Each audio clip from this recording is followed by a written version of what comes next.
There's a subset of folks that deride or belittle Christianity that say that we are anti-intellectual.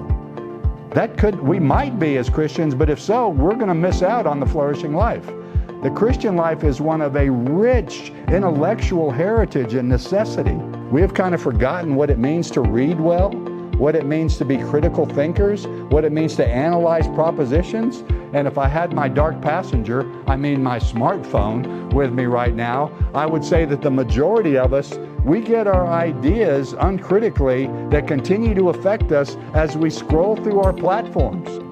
The goal for the Christian is to become clear on God's grand story and the reality of human flourishing that lives in here, to become confident of my place in the story.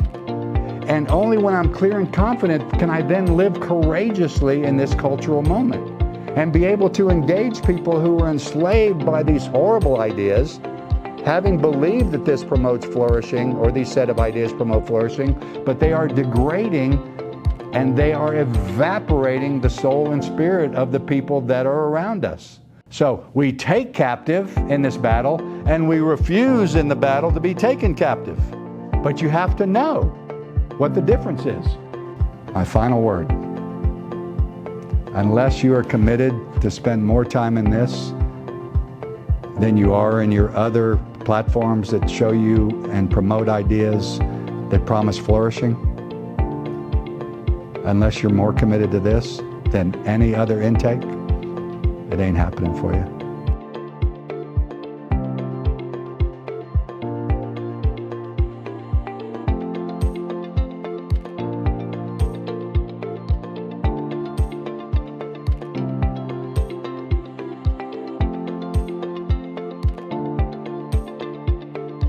For the last 20 to 25 years, I've been so, I would say, mesmerized by the life of the mind that we're required to cultivate as believers. You know, this right here, this reality in 2 Corinthians 5:17, this is just the beginning. This is like the wedding ceremony. How many of y'all had a wedding ceremony? Okay? How many of you know now, past the wedding ceremony, that the marriage requires work to do it well? The wedding ceremony is great, and that's like your baptism, like, yes, Jesus, yes, let's get baptized. And then comes the cultivation of that life with Jesus. That's the rest of your natural life. And the discipleship process is primarily the life of the mind. So you remember this, based on the cover graphic of this workbook, what organ is the most critical to the transformation process? Based on the graphic. What is it? It's your melon. It's the mind, right? And so there is a subset of folks that deride or belittle Christianity that say that we are anti-intellectual. We might be as Christians, but if so, we're going to miss out on the flourishing life. The Christian life is one of a rich intellectual heritage and necessity. And, living in the West right now mitigates against that. It resists the life of the mind in so many ways. We have kind of forgotten what it means to read well, what it means to be critical thinkers, what it means to analyze propositions. And if I had my dark passenger, I mean my smartphone, with me right now, I would say that the majority of us, we get our ideas uncritically that continue to affect us as we scroll through our platforms. And we stay on them for a half a second at the most, and we're influenced without thinking, and we go on to the next one. Well, for the Christian, that is absolute poison. The life of the mind and its cultivation requires us to develop critical thinking skills. We are called to vet ideas and refuse to be taken captive by ideas that promote anti-flourishing. Even under a Christian banner. How many of you know that under Christian banners in our age, in this cultural moment, are many ideas that are contrary to God's best design for human flourishing? Did that make sense to y'all? How many of you realize that? That you can walk into many quote-unquote Christian churches and hear propositions from the platform that are actually the opposite of God's best design for human flourishing. So as Christians, we have to be able to examine what we're hearing so we're not taken captive. Correct? It's just so important for us to live in a constant state of evaluation. And I know life gets busy, life gets difficult, but the goal for the Christian is to become clear on God's grand story and the reality of human flourishing that lives in here, to become confident of my place in the story, and only when I'm clear and confident can I then live courageously in this cultural moment and be able to engage people who are enslaved by these horrible ideas, having believed that this promotes flourishing, or these set of ideas promote flourishing, but they are degrading and they are evaporating the soul and spirit of the people that are around us. When you're clear, confident, and courageous, then you can build relationships with people without having to rant. Any ranters out there? Well, let me just tell you. Is that appropriate for a Christian? Or retreating, like, I don't know what to say, so I'm just going to go and stick my head in the sand. Is that appropriate for a Christian? Absolutely not. We are called to be engagement specialists with people who are enslaved by bad ideas. Those people are not our enemies. Other image bearers of God are not our enemies. If you're at war, which you are if you're a Christian, do you know that being a Christian means you're involved in warfare? Did you know that? It's a warfare. Well, if you're commissioned as a soldier and you went behind enemy lines, would you go looking first in the prisoner of war camps for people to assassinate? Absolutely not. You want to free those people. Who is the real enemy? It's a demonic, generated set of ideas that enslave a culture first and the individuals in that culture. And believe me, in the West now, we're post-Christian and we're pro-secular. A secular culture dismisses any notion of God and enslaves the proponents and the people who dedicated to these ideas to just purely humanist understandings. There's nothing besides the material. There's nothing transcendent. There's no absolute authority. So therefore, there's no place we can anchor truth. Truth doesn't exist in a secular reality. No absolute, no standard of morality, and a lot of that is contradictory. I could do this all night, but I'm going to try not to. For some of y'all, I hope this is just the beginning maybe of a journey further on and further in, or a brand new understanding that I'm more than interested, and I tell this, Chris has heard this from me, and we've done this a lot as I've coached him. But I'm willing to serve y'all in any way I can in this development of what we call a biblical worldview that brings clarity, confidence, and courage to your everyday life and promotes human flourishing and allows you to promote flourishing in the relationships that you're in. See, it's the beauty of the art of the relationship. Once you're confident and courageous, you can be patient. You can ask questions. You can serve.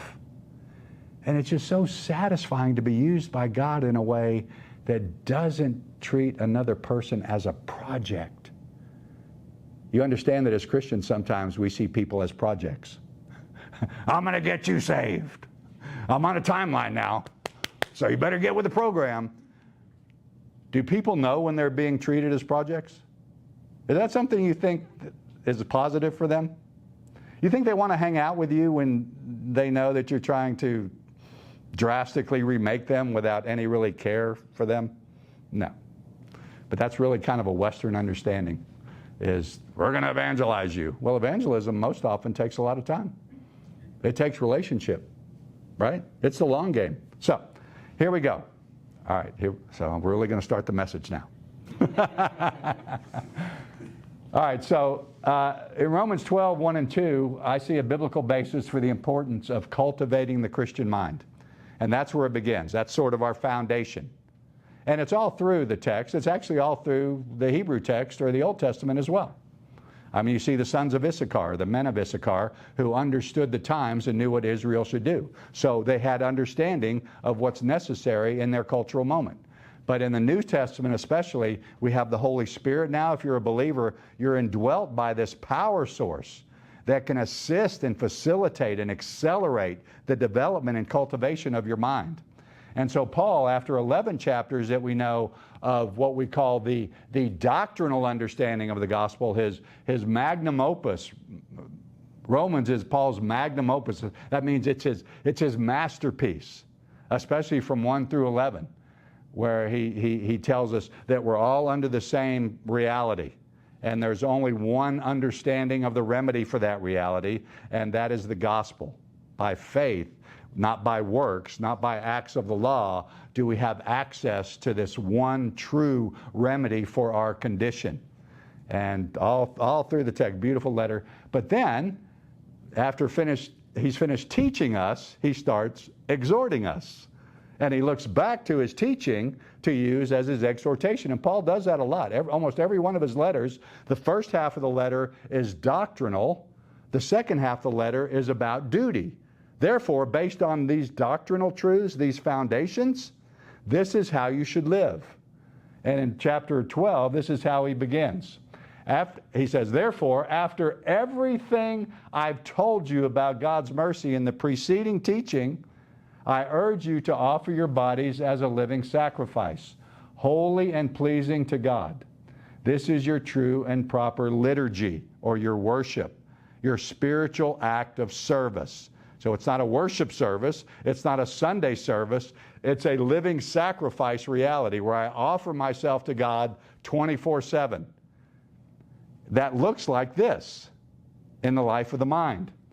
Do not conform to the pattern of this world, but, read it with me, be transformed by the renewing of your mind. Transformed. The word transformed is metamorpheo. It's the same word in Greek that we get in English, metamorphosis. You know what metamorphosis is? It's when the caterpillar builds the chrysalis, and after the right amount of time and process comes out as the butterfly. So this is the reality of the necessity of the ongoing cultivation of the life of the mind. But the pressure to conform to the pattern of the world is always present. This is the consistent reality of life in this beautiful broken place, is calling us to conform to something that is counter to God's best plan for human flourishing. You get me, right? And while there may not be anything new under the sun, what is unique in our cultural moment is now this smartphone opportunity to have the tsunami of conforming opportunities to this pattern just bowling us over 24/7. And if you are scrolling uncritically, I promise you, you're being influenced. If you are not considering what you're seeing, hearing, reading as you scroll, and then you move on to the next thing, if you're not processing that reality that it's promising you flourishing as a result against the reality of God's grand story, you are going to be influenced not toward flourishing. Right? It's a battle, y'all.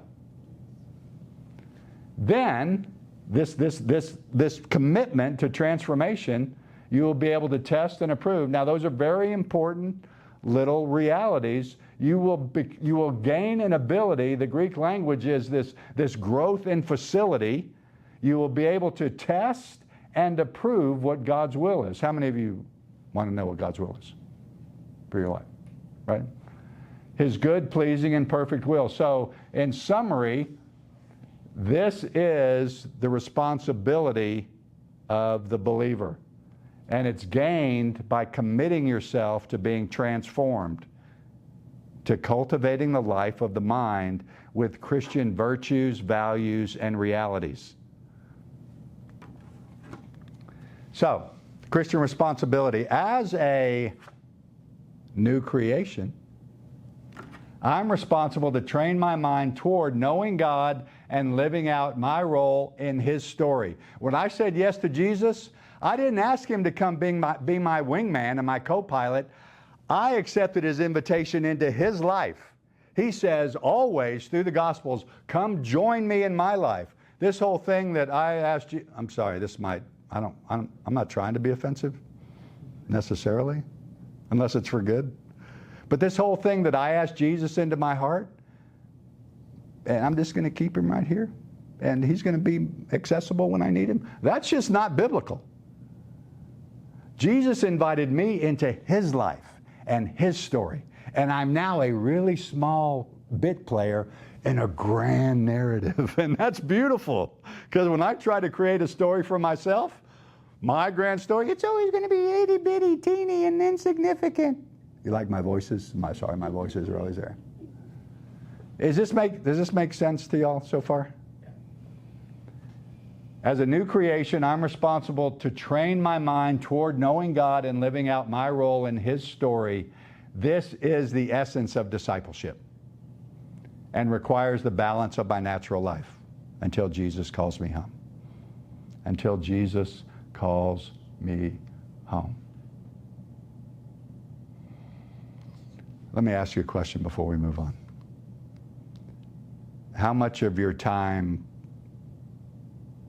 do you spend allowing yourself through the text, in the text, to have your mind trained toward knowledge of God and your role in his story, compared to how much time you spend with your dark passenger and doom scrolling? Well, I mean, it's pretty simple to kind of make some assessments about, right? About how effective I'll be training my mind toward the knowledge of God and accomplishing my role if I'm spending more time consuming other ideas and being bowled over by conformity to the world and its promises, right? I mean, that's easy enough to understand. But what I've discovered, and I was a pastor for a long time, is it's really difficult for me to actually start to orient myself towards God's grand story more than the other entertainment or activity possibilities with my free time. So, enough said there. All right. So, now this is going to be something that could be fairly new to you. Have y'all talked about developing a biblical worldview at all? Like a filter, a biblical filter for processing ideas, understanding propositions. Have y'all talked about that very much? A little bit? Okay. So I mean, for me, this is like, it's like falling out of bed because this is discipline. This is what I've done for the last 25 years because I'm so committed to the flourishing reality of the development of the biblical worldview. Like everything that comes my way and everything that comes up from me. You know, not everything that comes up from me, even though I'm a Christian, leads to flourishing if I act on it. Anybody with me? Yeah. So the worldview development gives me external protection because I can vet what's coming at me, and it gives me internal protection because I know that some things about me I can't trust, and I can recognize them the more clear, confident, and courageous I am about God's grand story. So we're going to talk for a few minutes about how much time do I have? All the time you want.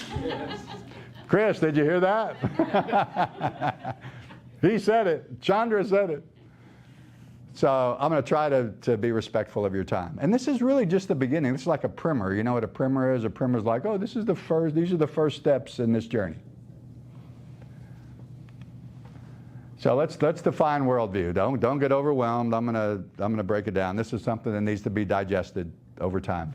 Your worldview is a set of ideas that you ultimately trust to answer, and this is new to you, but we're gonna develop it. Answer the 4 essential questions of life and therefore guide your behavior.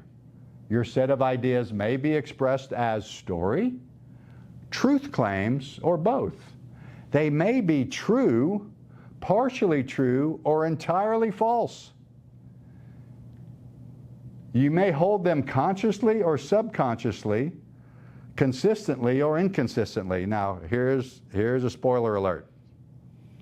Based on years of observation, both in the church and outside the church. The majority of people you meet, even in this room, but probably not, even in this room, possibly even you, trust a worldview that is inconsistent and contradictory, therefore resulting in decision-making that inhibits flourishing, doesn't promote it, and promotes the opposite of flourishing, degrading, right? Flourishing is a gardening term.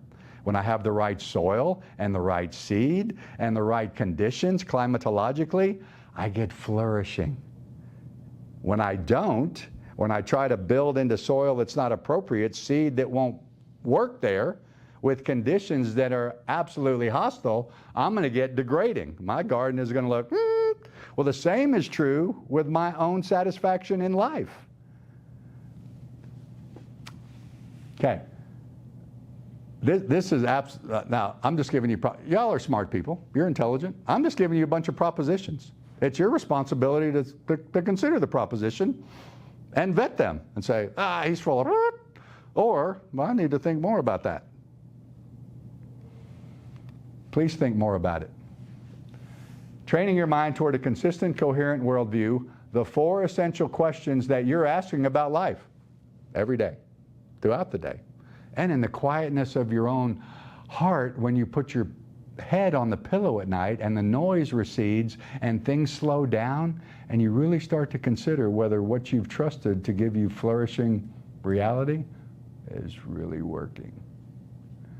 So y'all ready for a little exercise? All right. My beautiful and talented assistant, Miss Sherry, is going to pass out some resources for you. Give it up for Sherry. We've been married a long time, 38 years this year, correct? Yeah. We've known each other 41, which tells you what a saint she is. She's been tempted to kick me to the curb many times, but she made a commitment to God that she was in it for a lifetime.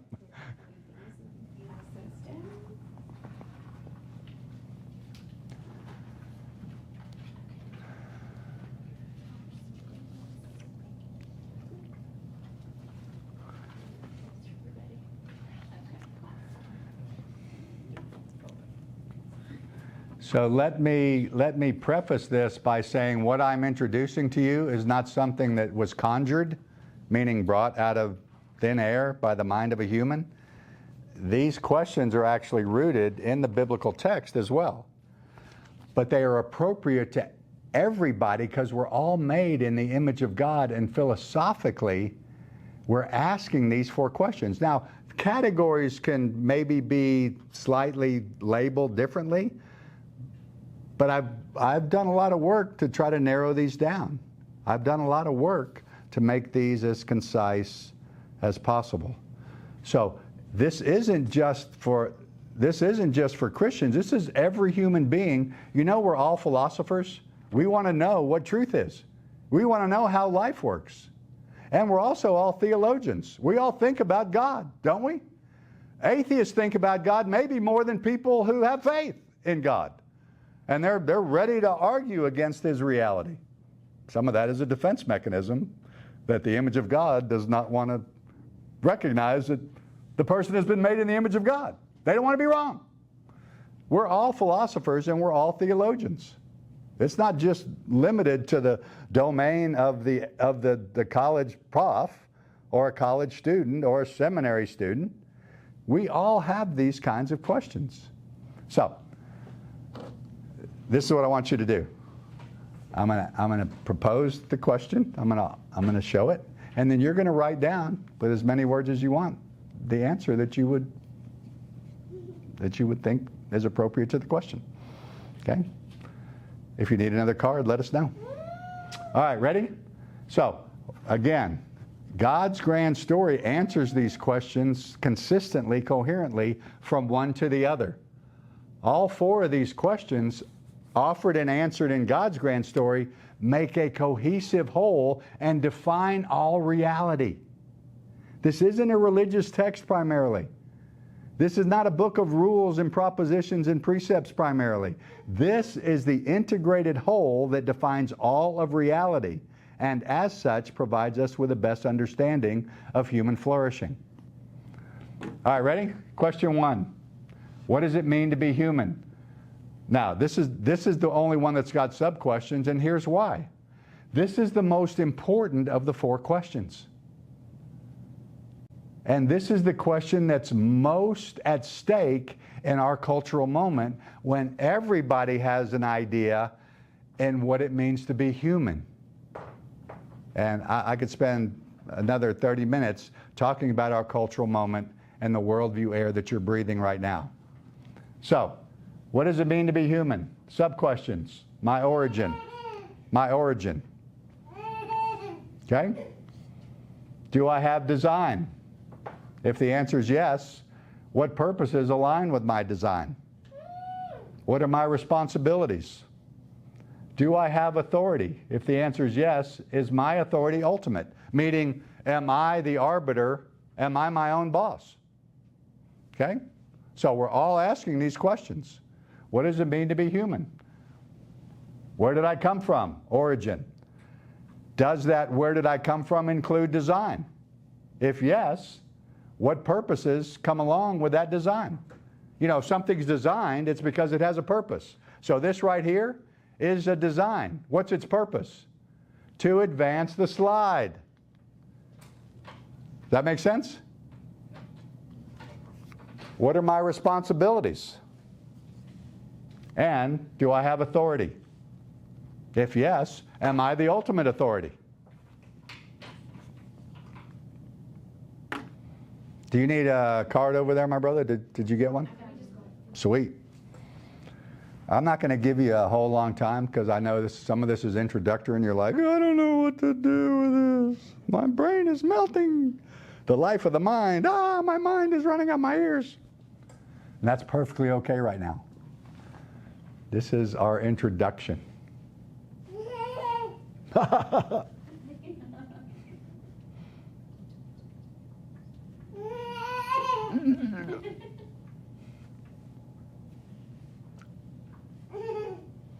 Just tell me when you want me to move on. So when you say authority, is it over my life? Yes. Over my life. Have I been given authority? And if so, is that authority ultimate? Meaning I'm the authority unto myself. I'm the boss.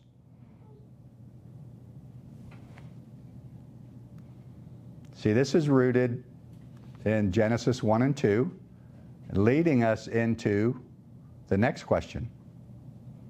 Now, but everybody's asking these questions. People who have no interest, no knowledge, and no need for this. They're asking the same question, so they have to answer as well.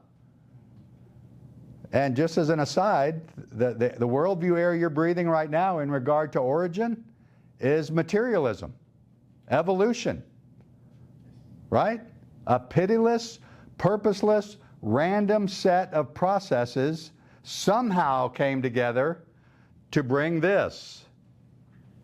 Therefore, all the other questions have to align with this randomness, this undirection. So I would offer that the answer would be no design, obviously no purposes, my responsibilities are whatever I choose, and I'm the boss. Okay? But that is the primary worldview air that you're breathing right now in this culture. That was a little aside. Okay, ready to move on? Yeah? No? Yes? No? Yes. Okay. Question 2. What in the bleepity bleep bleep is wrong with this place?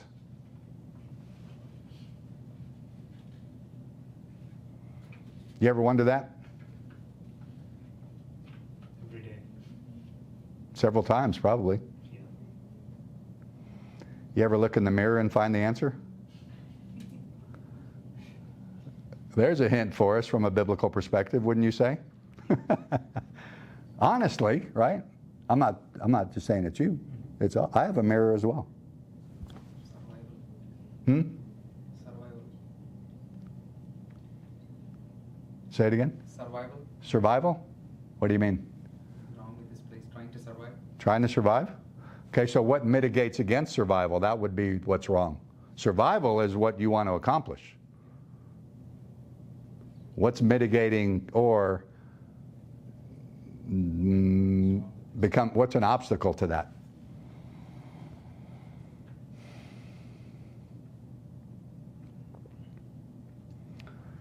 All right, so since I started the aside, the current worldview air that you breathe, which is secular humanism, would answer this question. What's wrong with this place is people of faith who insist that there is some transcendent absolute that I must apply myself to and obey, that brings repression, a lack of freedom, and they must be done away with.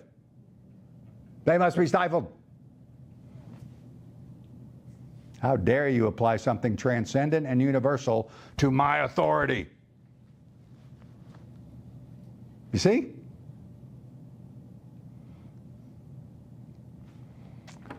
Okay, ready to move on?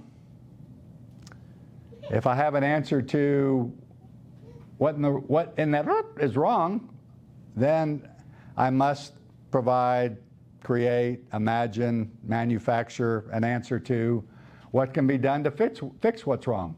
See, this is the salvation question. And it's not relative just to biblical faith or any other religious system.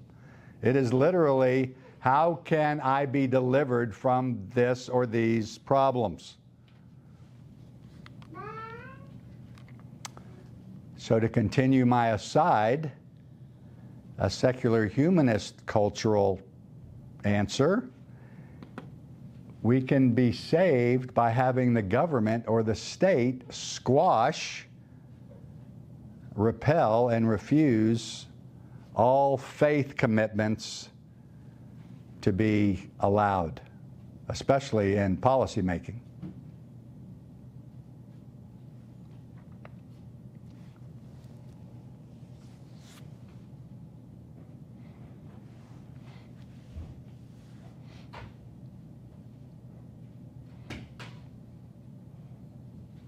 Okay, ready to move on?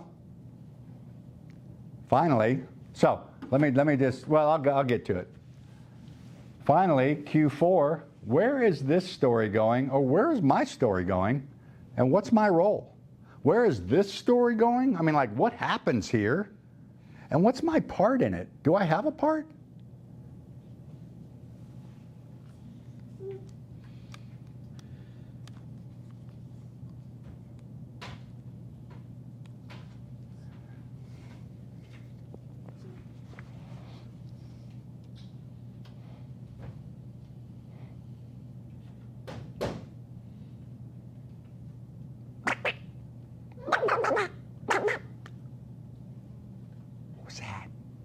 What was that? What was that?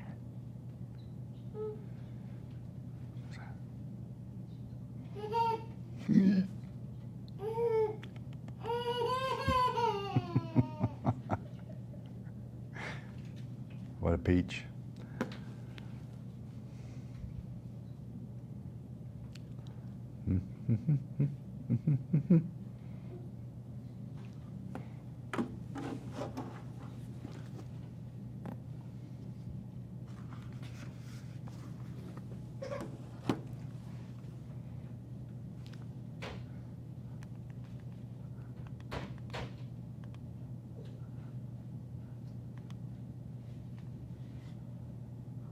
All right, I'm going to back all the way up, and let's talk briefly about how God's grand story answers these 4 questions.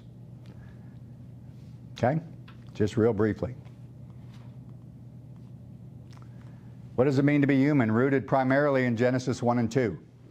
Here's where all these sub-questions are answered. I am created by a loving God who created me in His image, and He placed design in me. Male and female, He created them. In that design come the purposes and the responsibilities. Rule and reign, be fruitful and fill the earth and create culture. Take what God has provided in the raw, build families, and build out with this raw material livable, flourishing spaces and communities. These are my responsibilities based on my design and my purpose. Male and female, He created them. Say it with me. Male and female, He created them. Do you understand how much chaos has been caused by allowing everyone to have personal autonomy and create psychologically how they want to be described sexually? Do you understand what that's done to our children? Anytime we choose an alternative outside the beautiful, flourishing plan of God's grand story, disaster and chaos follows, especially to women and children throughout history, but especially now. Whenever we say to children, you create your own, that goes against what they've been given and is immutable, what do you think the result will be? So, what it means to be human is to understand the beauty of my Creator's mind and His purposes in stamping me with His image, providing me a binary reality that creates families and culture, and He's given me sub-authority. Did you hear what I said from Genesis 1 especially? Rule and reign under His ultimate reign. The comfort and safety and security of His ultimate, transcendent, absolute reign. This is a beautiful place to start. Don't you agree? But something went wrong along the way. From Genesis 1 and 2, we go where? To Genesis 3. The fall. Creation, fall. So what in the is wrong with this place? I have to start with me. I am the child of my parents Adam and Eve. They decided to usurp God's position, and in doing so wanted to put themselves in the authority seat, and in doing so darkened the reality of all succeeding generations. And I am born in rebellion. I'm not born innocent. Now that's what some people think, and somehow I went corrupt. I am born in corruption. I'm still stamped with God's image. It's not erased, but it's defaced by this corruption of sin. That is what's wrong with this place. Not Joe down the street primarily, not my boss, not my worst enemy, not my spouse. I have to start with me, right? That's the only honest place to begin, because if I don't start there, I can't apply the reality of the next question. So Genesis 3 through Revelation 20, the timeline of God's grand story is corrupt with sin, even as the third question and the fourth question are in operation. They're like running on parallel tracks from Genesis 3 through Revelation 20, and then finally Revelation 21 and 22. The new creation. From creation, still redemption and restoration's going on, and then new creation, right? So, what can be done to fix what's wrong? What can be done to fix me? Can I fix myself? Can I fix myself? Listen, believer, can I fix myself? No. That's a quick no. Because if I could, why did Christ submit Himself? Right? Right? Why would He submit Himself to the cross? Philippians chapter 2. Not thinking equality with God something to be grasped, but He made Himself nothing. And being found in likeness as a man, He submitted Himself to being a slave and dying the cross kind of death. Now, the beauty is what follows in that text. Therefore, God exalted Him to the highest place and gave Him the name that is above every name. But I can't fix myself. A sinner cannot be innocent and go to the cross and pay for the sins of the whole world. Christ lived a sinless life, but died a sinner's death in my place. Right? Now, the secular humanist answer to this question, which is the majority answer in your culture, in your cultural moment, you're here in the West, is what's wrong are religious people of faith who insist on some transcendent absolute, And so what needs to be done is I need to have the right people in office and let the government fix them. Excise them from the public square. And it's gone pretty well for them, don't you think? But has culture improved? Are we flourishing as a result?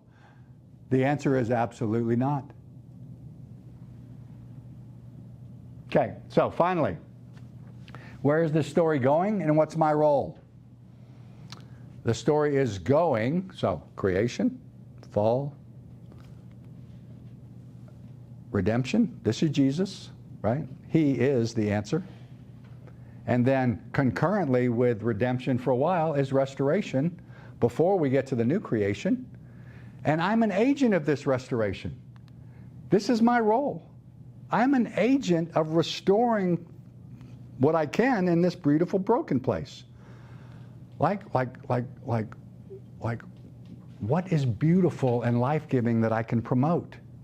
What is evil that I must resist?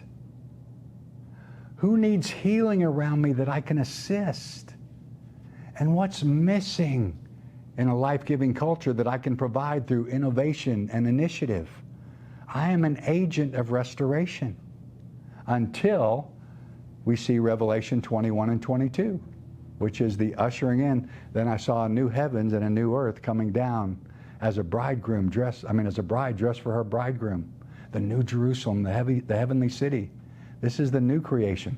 From creation to new creation. That is the grand story of all reality. Now we're living in, right, the time of the fall. We're living in the time of redemption being made an opportunity. And for those of us who are believers, we're living, or should be, as agents of restoration. That is our part in the story. That's the only reason I'm still here. Otherwise, when I said yes to Jesus, I would have, hey, what's up, y'all? I'm in the kingdom. That's good, beautiful. No sin here, but I'm still here. So there must be a reason I'm still here. Wouldn't you agree? Yeah. All right, how'd you do? That's fine.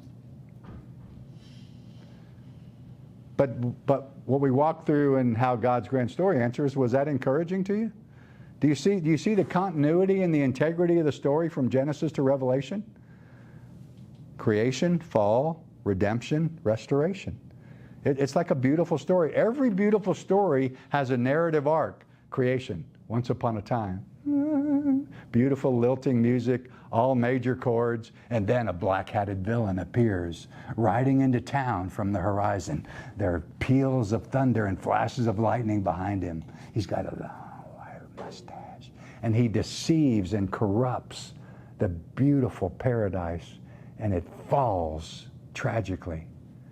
And then the rest of the story, which is why we keep reading or watching these shows, reading these stories or watching these shows, is how it's going to resolve itself. Isn't that why you stay plugged into a series? Because you want to see how the chaos is going to be resolved? Isn't that right? What if it was like, once upon a time, one episode of the fall, and then 5 episodes of happily ever after? No way, dude. I want to see how this ugliness is going to be resolved. That's every beautiful story has that same narrative arc. And that we need that. We crave justice and resolution, don't we? Well, for us, we are the ones who help to bring justice and resolution as believers. All right, so this is just the beginning, remember. Hopefully it's not the end. Why it matters how you did and how you'll do in the future. You're going to get better. Because ideas have consequences. Your ideas, how you answer these questions, are going to have consequences. If you live according to good, flourishing answers to these 4 questions, then you'll receive flourishing as a consequence. If you're confused and inconsistent and incoherent, you won't see as much flourishing and you'll see some degrading. You know you can live a flourishing life without degrading, even as the culture degrades around you? Did you know that? And that's a beautiful possibility, don't you think? So, 2 benefits, and this is it, I'm done. Gosh, I took a long time. Sorry, Chris. 2 benefits of a transformed worldview. The life of the mind. One is the ability to identify counterfeit ideas. Do you think you'd really know a counterfeit idea cloaked in Christian garb, glitter, language, and wanting to seduce you into behaving according to that idea? Some of these things are very subtle, y'all. Very subtle. This is a beautiful text from 2 Corinthians 10, verses 4 and 5. Again, allowing us the reality of knowing that we're at war. Paul says this, the weapons we fight with are not the weapons of the world, but we do fight. See it? The weapons we fight with are not the weapons of the world. On the contrary, they have divine power to demolish strongholds. We demolish not people, but we don't demolish other image bearers who are enslaved by arguments or pretensions. We demolish the argument. And every pretension, you know what a pretension is? It's like something that's false, but it sets itself up to be something vibrant and true. It's like pretend. That sets itself up against the knowledge of God, and we take captive every thought. This is like vetting.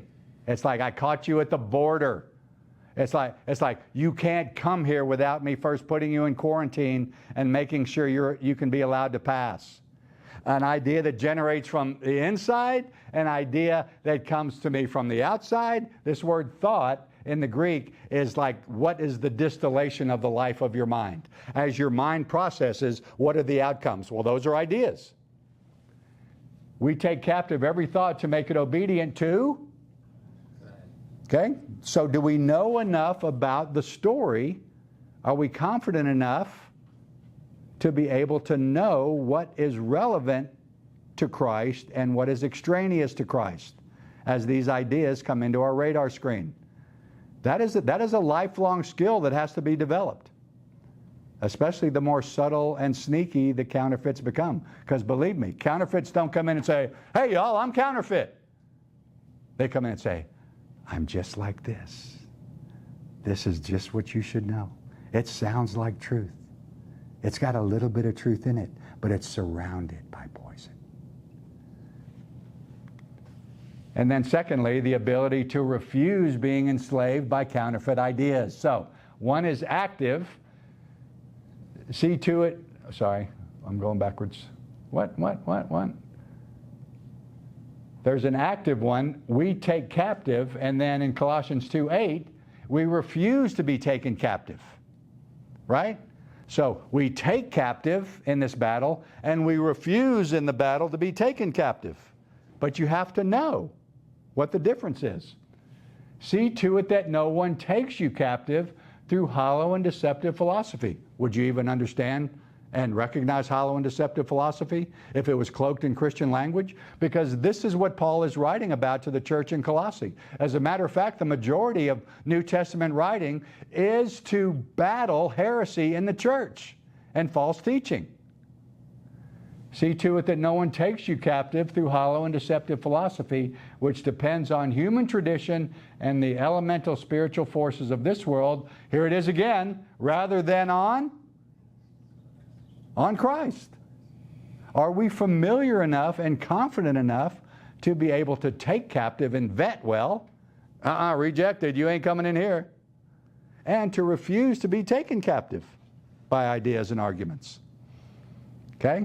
So, I'm just about done. However, my final word, unless you are committed to spend more time in this than you are in your other platforms that show you and promote ideas that promise flourishing, unless you're more committed to this than any other intake, it ain't happening for you. I can guarantee it. I promise you.